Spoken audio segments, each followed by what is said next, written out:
और वो जुल्म उसी जो पीछे 16 माह में चल रहा था ना, उसको कंटिन्यू किया हुआ है इन्होंने, बल्कि उसमें मजीद तेजी आ गई और ऐसी तेजी आई है जो हमें बिल्कुल ले डूबेगी। अपने अखराजात आपने ख़त्म नहीं करने, मराहत आपने ख़त्म नहीं करनी, चोरी बिजली को आपने पकड़ना नहीं है, आपने मुफ्त पेट्रोल, मुफ्त बिजली, मुफ्त घर, मुफ्त गाड़ियाँ, मुफ्त जहाज़ के टिकट ख़त्म नहीं करने।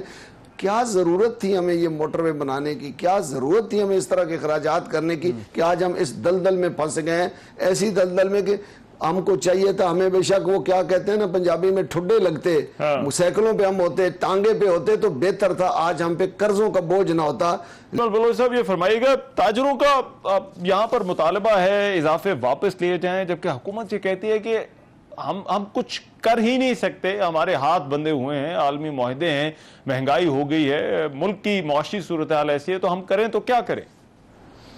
बात यह है कि ये जो बात है ना कि हम कर कुछ नहीं सकते हैं, हमारे हाथ बंधे हैं और हमारे पास कुछ अरसा तो कहते रहे कि हमारे पास इख्तियार नहीं है, हम सिर्फ आए थे इलेक्शन कराने के लिए, लेकिन इलेक्शन तो नहीं नज़र आ रहे, लेकिन जुल्म जारी रखने के लिए इनके पास तमाम इख्तियारात हैं और वो जुल्म उसी जो पीछे 16 माह में चल रहा था ना, उसको कंटिन्यू किया हुआ है इन्होंने, बल्कि उसमें मजीद तेजी आ गई और ऐसी तेजी आई है जो हमें बिल्कुल ले डूबेगी। पहले ही हम खाई के किनारे पे खड़े थे, लेकिन अब ऐसी मुश्किलात आ गई हैं।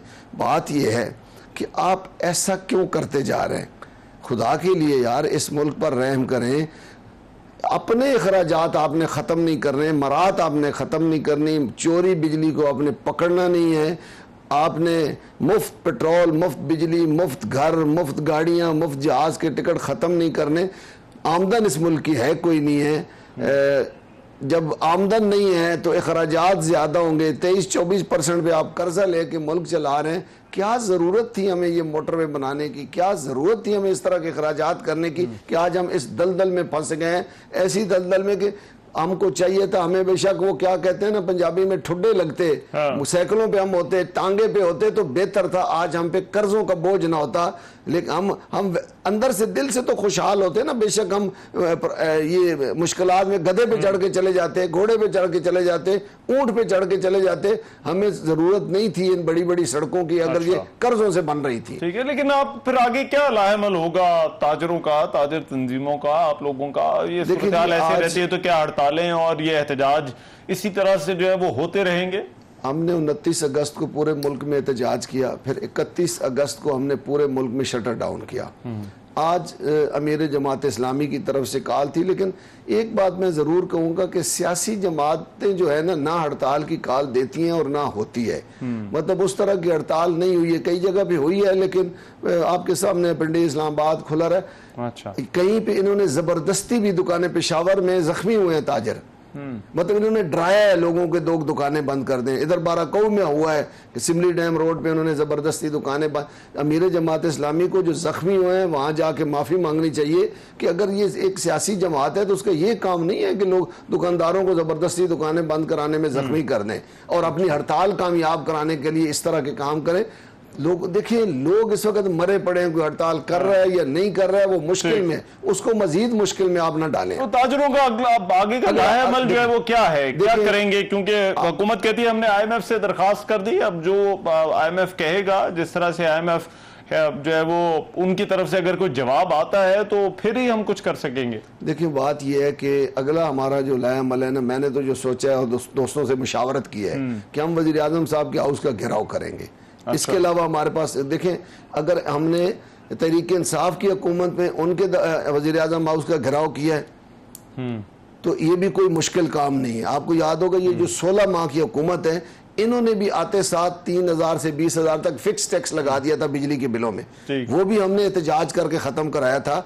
और ये भी देखें, ताजर बरादरी सख्त मुश्किल में इसलिए है कि इनके सबसे ज़्यादा टैक्सेस इनके बिलों पर है और वो टैक्सेस इसहाक डार साहब हमें तोहफा दे गए थे पिछली हुकूमत में। ये जितने 12 के 12 टैक्सेस हैं, कोई फर्दर टैक्स है, एक्स्ट्रा टैक्स है, फ्यूल है, सेल टैक्स है, इनकम टैक्स है, इनके ऊपर फिर टैक्स है।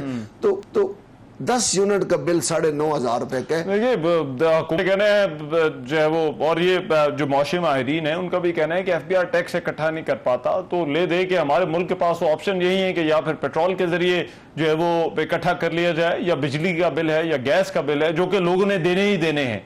और तो फिर इन तरीकों के अलावा मुल्क के पास पैसा इकट्ठा करने का तरीका और क्या है? देखिए, असल मसला ये है कि हमारी हर चीज चोरी होती है।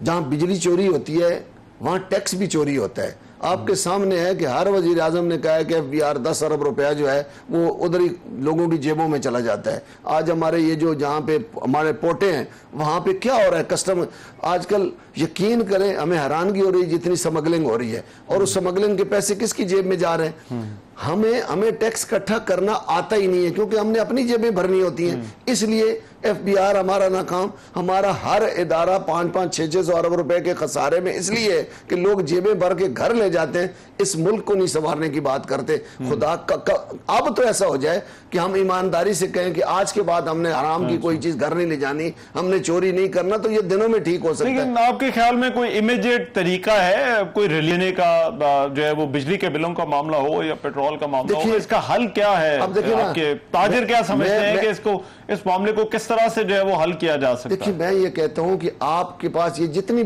बिजली की कंपनियां, सप्लाई कंपनियां, चोरी जो होती है एसडीओ जिम्मेदार होता है।